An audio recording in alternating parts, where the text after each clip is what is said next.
പ്രിയപ്പെട്ട പ്രേക്ഷകരെ, ഇനിയിപ്പോൾ നമുക്ക് ഈ ദിവസത്തെ ഏറ്റവും പ്രധാനപ്പെട്ട വാർത്തയുടെ സമയത്തേക്ക് പോകാം. നമ്മുടെ സംസ്ഥാനത്തെ ചെറുകിട ബോട്ടുകൾക്ക് വൻതുക ലൈസൻസ് ഫീസ് ചുമത്തിയത് മത്സ്യത്തൊഴിലാളികളെ പ്രതിസന്ധിയിലാക്കുന്നുണ്ട്.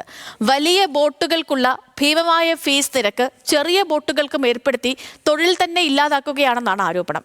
നിരക്ക് കുറയ്ക്കണമെന്നാവശ്യപ്പെട്ട് കഴിഞ്ഞ 7 വർഷത്തിനിടയിൽ പലവട്ടം നിവേദനങ്ങൾ നൽകിയിട്ടും സർക്കാർ തിരിഞ്ഞു നോക്കുന്നില്ലെന്ന് മത്സ്യത്തൊഴിലാളികളും പറയുന്നു. കാണാം news Malayalam the biggest.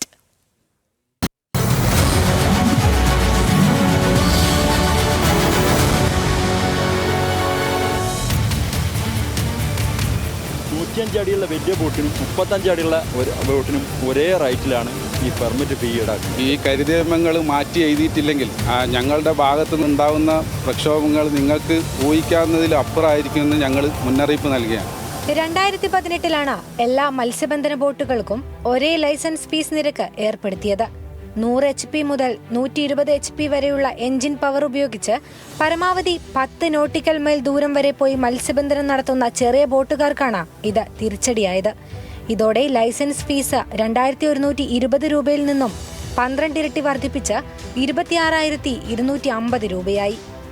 450 HP മുതൽ 500 HP വരെ എഞ്ചിൻ ഉപയോഗിച്ച് മത്സ്യബന്ധനം നടത്തുന്ന വലിയ ബോട്ടുകളും ഇതേ ഫീസ് അടച്ചാൽ മതി.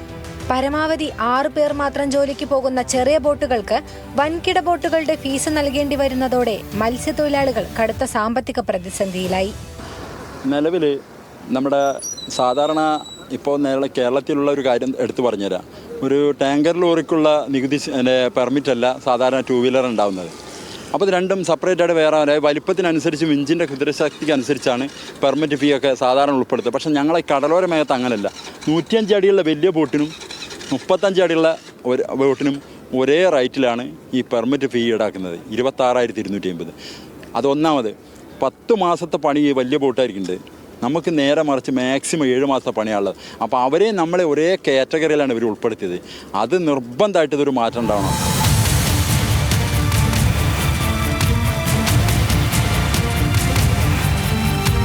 വലിയ ബോട്ടുകൾ ഉപയോഗിച്ച് 7 മുതൽ 8 ദിവസം വരെ കടലിൽ ജോലി ചെയ്യാൻ സാധിക്കും. എന്നാൽ ചെറിയ ബോട്ടുകാർക്ക് ഒരു ദിവസം 13 മണിക്കൂറിൽ കൂടുതൽ കടലിൽ ജോലി ചെയ്യാൻ അനുവാദമില്ല. മാത്രമല്ല, ട്രോളിംഗ് നിരോധനം കഴിഞ്ഞാൽ വലിയ ബോട്ടുകാർക്ക് 10.5 മാസം ജോലിയുണ്ട്. ചെറിയ ബോട്ടുകാർക്ക് 6 മാസം വരെയേ ജോലിയുള്ളൂ. ലൈസൻസ് ഫീസ് അടയ്ക്കാൻ ദിവസങ്ങൾ മാത്രം വൈകിയാൽ പോലും ഫിഷറീസ് വകുപ്പ് ഭീമമായ പിഴ ചുമത്തുന്നതായും ആരോപണമുണ്ട്. വർഷത്തിൽ 26,250 രൂപയാണ് പെർമിറ്റ് ഫീസായിട്ട് എല്ലാ ബോട്ടുകാരും അടക്കുന്നത്. ചെറിയ ബോട്ട് വലിയ ബോട്ട് എന്നുള്ള ഒരു പരിഗണന ഒന്നുമില്ലാതെ എല്ലാ ബോട്ടുകൾക്കും 26,250 രൂപ ഒരു വർഷം ഈ പെർമിറ്റ് ഫീസ് അടച്ചാൽ മാത്രമേ മത്സ്യബന്ധനം നടത്താൻ സാധിക്കുന്നതാണ് ഫിഷറീസ് ഡിപ്പാർട്ട്മെൻറ്റിൻ്റെ നിയമം എഴുതി വെച്ചിട്ടുള്ളത്. കാരണം KMFR എന്ന് പറയുന്ന ഒരു ആക്ട് ഉണ്ട്. ആ ആക്റ്റിൽ ഒരുപാട് നിയമങ്ങളുണ്ട്. അത് ഉദ്യോഗസ്ഥന്മാർക്കും ഈ പറയുന്ന മിനിസ്റ്റർക്കും ഈ പറയുന്ന നിയമസഭയിലുള്ള മുഴുവൻ ആളുകൾക്കും അറിയാം. പക്ഷേ അതവർ 141 MLA നിയമസഭയിൽ അംഗീകരിച്ചുകൊണ്ട് ഗവർണർ ഒപ്പുവെച്ചുകൊണ്ട് ആ നിയമം നടപ്പിലാക്കി കഴിഞ്ഞു. ആ നടപ്പിലാക്കിയ ഒരുപാട് നിയമങ്ങൾ മാറ്റിയെടുക്കണം എന്നുണ്ടെങ്കിൽ വീണ്ടും ആ നിയമസഭയിൽ ഉന്നയിച്ച് അത് ഭേദഗതി വരുത്തി വീണ്ടും ആളുകൾ സംസാരിച്ചിട്ട് അതിനെ വളരെയധികം വിപുലമാക്കി മാറ്റണമെന്നാണ് ഞങ്ങൾക്ക് പറയാനുള്ളത്. മത്സ്യബന്ധന സാമഗ്രിയായ സ്ക്വയർ മെഷ് ക്വാഡ്രന്റിന് 4,200 രൂപയും ക്ഷേമനിധിയിലേക്ക് 5,400 രൂപയും അടക്കം മൊത്തം 35,850 രൂപയാണ് ബോട്ടുകൾ അടയ്ക്കേണ്ടത്. വർഷത്തിൽ 7 മാസം മാത്രം മത്സ്യബന്ധനം നടത്തുന്ന ചെറിയ ബോട്ടുകാരാണ് ഇത്രയും ഭീമമായ തുക അടയ്ക്കേണ്ടി വരുന്നത്. ബോട്ടുകളുടെ നീളവും വീതിയും എഞ്ചിന്റെ പവറും അനുസരിച്ച് ലൈസൻസ് ഫീസ് നിശ്ചയിച്ച് ഈ നിരക്കിൽ മാറ്റം കൊണ്ടുവരണമെന്നാണ് മത്സ്യത്തൊഴിലാളികളുടെ ആവശ്യം. MPയും MLAയും ഇവിടുത്തെ ഈ ഫിഷറീസ് വകുപ്പിനെ മൊത്തം ഞങ്ങൾ ഈ കാര്യങ്ങൾ ശ്രദ്ധയിൽപ്പെടുത്തിയിട്ടും അവരുടെ ഭാഗത്തു നിന്ന് ഞങ്ങൾക്ക് അനുകൂലമായിട്ടുള്ള യാതൊരു നീക്കവും ഉണ്ടായിട്ടില്ല.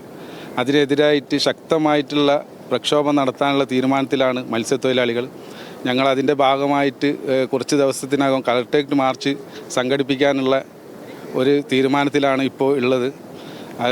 ഈ കരിനിയമങ്ങൾ മാറ്റി എഴുതിയിട്ടില്ലെങ്കിൽ, ഞങ്ങൾക്ക് അനുകൂലമായിട്ടുള്ള തീരുമാനങ്ങൾ എടുത്തിട്ടില്ലെങ്കിൽ ഞങ്ങളുടെ ഭാഗത്തു നിന്നുണ്ടാവുന്ന പ്രക്ഷോഭങ്ങൾ നിങ്ങൾക്ക് ഊഹിക്കാവുന്നതിൽ അപ്പുറമായിരിക്കുമെന്ന് ഞങ്ങൾ മുന്നറിയിപ്പ് നൽകുകയാണ്.